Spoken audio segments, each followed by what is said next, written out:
What's up everybody, the Blue Fang here, and today I'm back with yet a new part to What If Naruto Joined the Akatsuki. First off, I'd like to thank all of you guys for the support I've had on these videos. They really helped me grow my channel. And now, guess what? I'm already at 400 subscribers, so just thank you so much guys.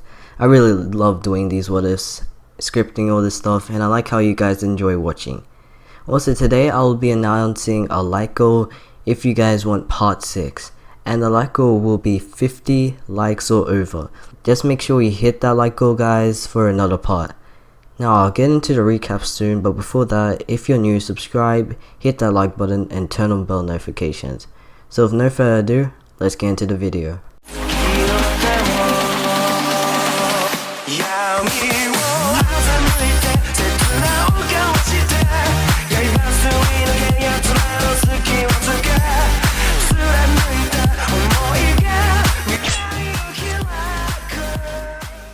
So last time we left off with the Akatsuki and Orochimaru succeeding in their goals, with Orochimaru acquiring Sasuke and Naruto capturing Gaara. Also, Naruto has got his new Kurama mode that is really strong, but he still has to train with it to fight stronger enemies, so he still has to control it. Now we cut to the Akatsuki hideout with Naruto being congratulated by Pain for catching two Jinchurikis himself. But we know it's all an act from Pain, but what he's thinking actually is that he can't let Naruto grow stronger and that he has to capture all of the Biju quickly, so Naruto has his full-on trust to them and then just at that moment strike Naruto down.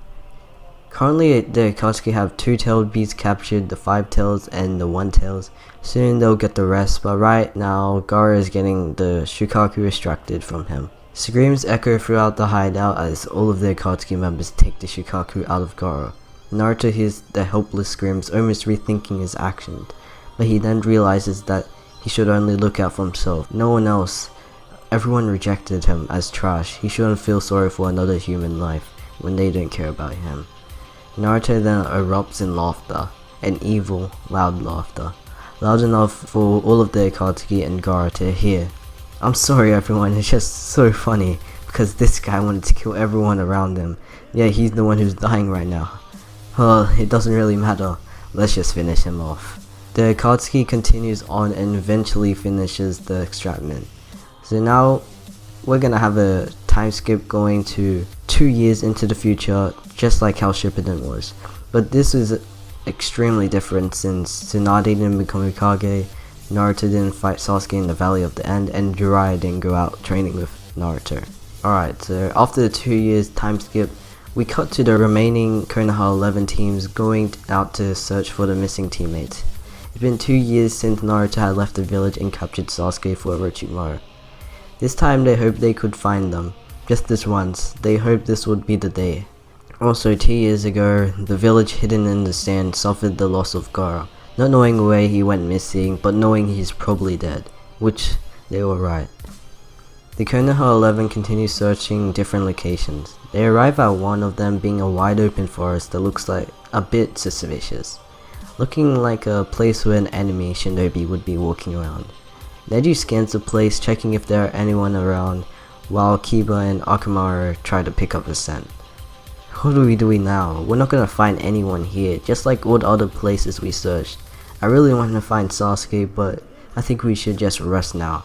Ino says this as she tries to sit on the tree branch.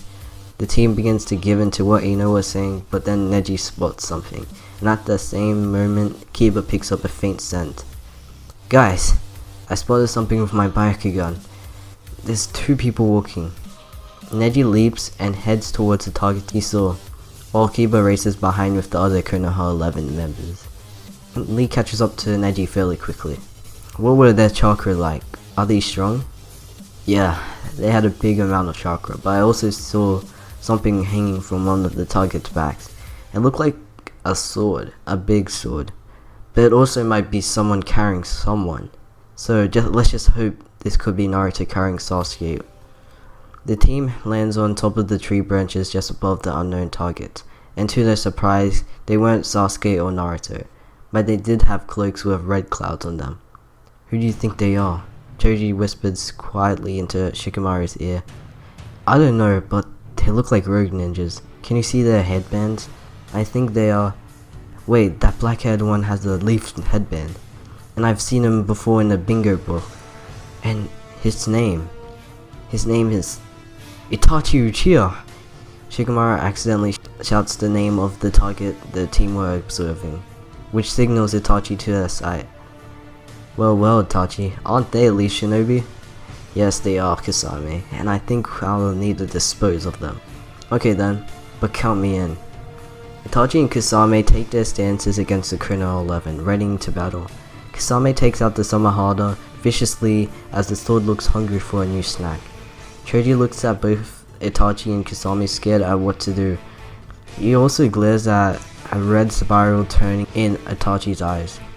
He then looks at Shikamaru, hoping that he would have a plan, but at that moment, the whole world starts to turn pitch black for him. He finds himself by himself with no sound or anybody else around. Itachi then enters. Choji tries to scream out, but nothing comes out of his mouth. He has already been put into Itachi's Tsukiyomi. The day-long torture begins and Choji cannot cope with it. In the real world, Choji's body starts to tumble and then he falls onto the ground, breaking every bone in his body. Blood flies everywhere while Itachi stops the Tsukiyomi. Shikamaru yells out to Choji, hoping that he would at least hear a sound. But silence fills the forest and the only sound is thunder banging in the sky while rain starts to pour down. No, it can't be. He can't be. Shikamaru lands onto the ground and grabs Choji's body in his arms. Guys, we're retreating. The Konoha 11 starts to get out, but Kasame is not gonna have any of that, so he starts to chase after them, but Itachi then stops him and says how it would be a waste of time, that he had already got one of them down. Kasame just nods his head and the both of them continue walking along. Meanwhile, elsewhere, Sasuke trains this new technique with Orochimaru watching on.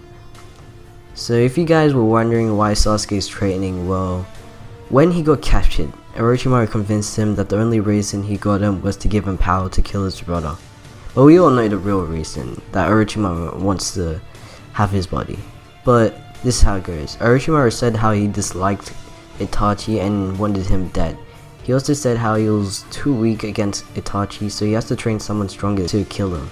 Sasuke actually gave in to what Orochimaru was saying and worked with him and Kabuto. Now we cut to where Naruto is, and he's just finished beating a Jinchuriki with his partner Tobi, which we know him as Obito. Nice one today, Naruto. We've almost got all of the tailed beasts. We got 3 more left, and the boss is going for the 6 tails, while Itachi and Kasame are going for the 4 tails. So the only one left for us to go for is the 8 tails, which is in the village hidden in the clouds. Alright Madara, then we gotta go there and collect it. We've almost completed the plan. Naruto and Obito start their journey towards the village hidden in the clouds, hoping to get their hands onto the 8 tails Jinchuriki, which was simply known as Killer Bee. But back at the Leaf Village, the Konoha 11 returns and Shikamaru carries a bloody Choji in his arms. He brings him to the 5th Hokage. Jiraiya expected him to be of help. Jiraiya looks at Choji in shock. How'd he end up like this? We ran into Itachi Uchiha and yeah, this happened sadly. Jiraiya is still shocked in disbelief on what he's going to do. I'm sorry, but I can't fix your teammate. But I know someone who knows how to fix him. She was a part of the legendary Sannin like me, and I know her pretty well, but she left the village a long time ago. I'll need you to just try to find her if you want to help your friend out, and quick. The name of this person is Tsunade. So now I'll end it off there, guys. Hopefully you did enjoy, and remember, we have to get over 50 likes for another part after this.